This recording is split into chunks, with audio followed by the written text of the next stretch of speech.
Oi, Lídia, bom dia. Bom dia, Nádia. Bom dia a todos que nos assistem. Hoje tudo diferente, olha. Ainda Hoje bem. não tem nada igual, mas quase. Quase. Depois eu conto os bastidores para vocês. Lídia, vamos começar mostrando um trecho do pronunciamento ontem do ministro da Educação. Ele se pronunciou pedindo que os estados e municípios acelerem a volta das aulas presenciais, porque muitos países, inclusive, já fizeram isso. O ministro considera que já é o momento em função das perdas já acumuladas para a educação brasileira e mundial, naturalmente, em virtude da pandemia. Vamos ouvir um trecho, então, do pronunciamento do ministro. Quero, nesse momento, conclamá-los ao retorno às aulas presenciais. Quero deixar claro que no Brasil, a decisão de fechamento e reabertura das escolas foi delegada a estados e municípios, não tendo o governo federal poder de decisão sobre o tema. O Ministério da Educação não pode determinar o retorno presencial das aulas. Caso contrário, eu já teria determinado. A vacinação é importante. E eu pessoalmente solicitei ao senhor ministro da Saúde a priorização de todos os profissionais da educação básica, os quais já estão sendo vacinados.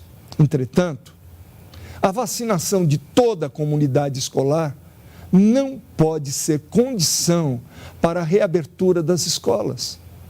O governo do presidente Bolsonaro, por meio do Ministério da Educação, continuará incentivando a reabertura imediata das escolas e prestando apoio técnico e financeiro a todas as redes educacionais do país. O que alguns consideram, especialistas, Lídia, que o Ministério da Educação, embora o ministro tenha dito que não tem esse poder de mandar voltar às aulas, mas o Ministério poderia coordenar, assim como o Ministério da Saúde coordena um plano nacional de imunização, um plano nacional de educação voltado para esse retorno às aulas presenciais. Né? Agora tem que ter um diálogo, né, Nádia, com os governadores, com prefeitos, tentando construir esse plano nacional de retorno às aulas, um cronograma e principalmente definir as medidas sanitárias, né? A gente sabe, né, que não existe vacinação ainda para as crianças, né? Os professores já foram vacinados, as escolas não funcionam só com os professores, né? Tem os outros grupos que fazem parte ali de toda essa estrutura complexa que é um funcionamento de uma escola, né?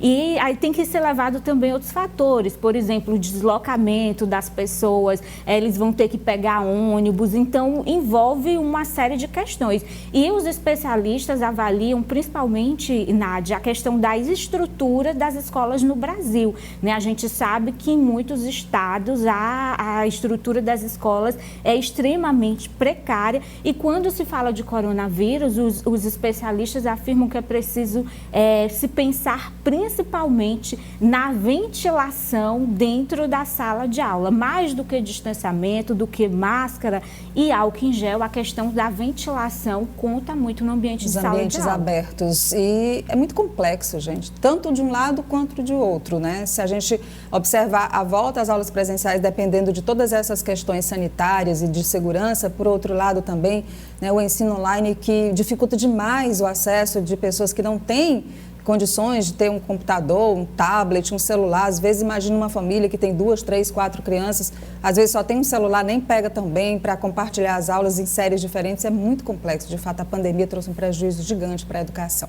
Ontem, o presidente Bolsonaro publicou na rede social a decisão de indicar e encaminhar ao Senado Federal, Lídia Brito, a mensagem na qual propõe a recondução ao cargo de Procurador-Geral da República, o chamado PGR, o atual procurador Antônio Augusto Aras, que já está no cargo por indicação do presidente Bolsonaro desde 2019, desde setembro de 2019. E essa recondução, ela cria muita polêmica porque Augusto Aras não está na lista tríplice, que foi escolhida pelos procuradores federais. O presidente, Nádia, não tem obrigação de seguir a lista tríplice, né? Não tem nenhuma lei que obrigue o presidente Jair Bolsonaro a seguir essa lei. Mas é como se fosse uma espécie de acordo que vinha sendo cumprido aí nos últimos anos. Apesar do ex-presidente Temer também não ter seguido a lista tríplice. Na época ele escolheu o segundo colocado da lista. Mas essa decisão do presidente Jair Bolsonaro, ela gerou uma repercussão muito grande, principalmente entre os procuradores. Na Associação Nacional de Procuradores da República se manifestou questionando a decisão do presidente Jair Bolsonaro de, pela segunda vez, não seguir a lista tríplice. O Ministério Público entende que essa posição do presidente enfraquece a autonomia do Ministério Público. Eles acreditam, Nádia, que à medida que o presidente segue a lista tríplice com nomes que foram escolhidos pelos procuradores,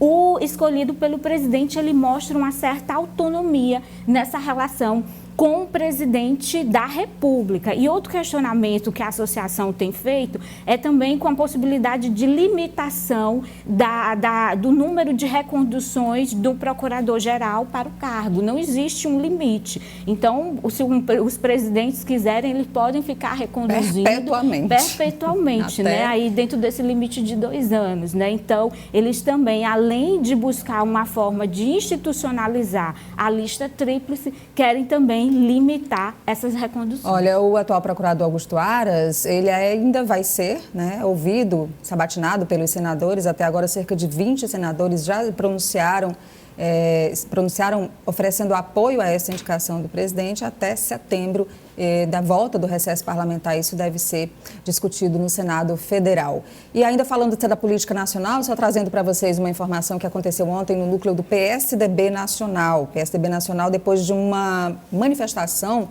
do presidente do partido sobre que talvez o PSDB não teria uma candidatura própria em 2022, vários nomes, inclusive, que já se articulam dentro do partido, começaram a se manifestar, como esse que a gente vai ver aí agora, que é o governador de São Paulo, João Dória, né? E ele publicou: o sonho do Lula é disputar eleição apenas com Bolsonaro, o sonho do Bolsonaro é disputar eleição apenas com Lula. E o sonho dos brasileiros é que os dois percam a eleição, não adianta serem contra, a melhor via devolverá a esperança aos brasileiros. E dentro do PSDB, Dória briga para ser o indicado do partido à presidência da República. Os partidos do Centrão, Nádia, alguns partidos defendem o entendimento de que se o Centrão for indicar uma terceira via, tem que ser um nome que represente esse grupo e um nome com viabilidade política, né? Um nome com viabilidade eleitoral. Eles entendem que se um nome sem viabilidade for lançado, isso fortalece ainda mais essa polarização entre o ex-presidente Lula e o presidente Jair Bolsonaro. Dentro do PSDB está dividido com relação a essa possibilidade de ter candidatura própria, porque algumas pessoas dentro do partido questionam a força dessa candidatura do PSDB e afirmam que o partido só deve ter essa candidatura se tiver o apoio de outros nomes do Centrão. Ou o PSDB pode abrir mão dessa candidatura própria para apoiar outros nomes, um outro nome do Centrão, um nome com maior viabilidade política. E, claro, dentro do partido tem essa disputa, tem Dória, Eduardo Leite, Gereissati, todos buscando aí viabilizar seu nome. Agora o partido precisa primeiro de unidade interna para depois conseguir aí o apoio para uma candidatura própria. Candidatura própria, né? Chapa majoritária, chapas proporcionais, essa discussão também do Distritão, e tem parlamentar piauiense na Câmara dos Deputados defendendo o Distritão só para as eleições do ano que vem, Lídia. Essa é a postura do deputado federal Flávio Nogueira. Segundo ele, Nádia, a aprovação do Distritão para 2022 seria uma forma de corrigir essa fragmentação partidária que é apontada por muitos políticos e também cientistas políticos como um dos maiores problemas da política no Brasil. Essa proposta do Distritão não é somente para essa eleição. É uma maneira de, lá na frente, modificar. A tendência é diminuir o maior número possível de partidos. E não há outra maneira, entendeu? Eu acho que o Distritão, por outro lado, ela reflete, de fato, a vontade do eleitor. Eu vi certa vez um cientista político dizer: esses votos menores das pessoas que têm menos votos serão rasgados, serão jogados fora? É uma boa pergunta. E os votos de quem é bem votado e não se elege por causa do tal do quociente eleitoral, são também jogados fora?